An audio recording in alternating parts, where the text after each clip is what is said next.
Programang ito ay rated SPG. Striktong patnubay at gabay ng magulang ang kailangan. Maaaring may masiselang tema, lengguwahe, karahasan, sexual, horror o droga na hindi angkop sa mga bata.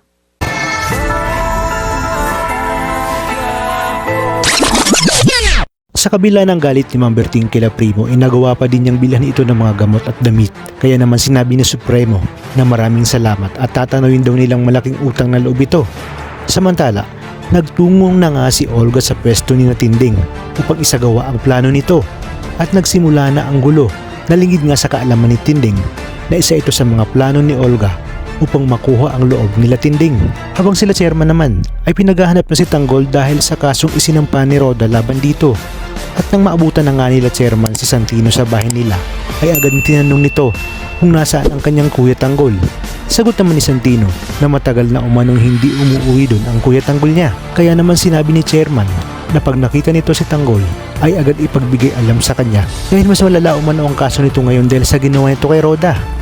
Hinatid na nga ni Olga si Tinding sa bahay nito at sinabi naman ni Olga sa kanyang sarili na nakapasok na umano ito sa bahay nila Tanggol at hawak na din niya umano ang kapatid nitong si David. Kaya naman sisiguraduhin niyang magbabayad silang lahat sa ginawa nito kay Greg.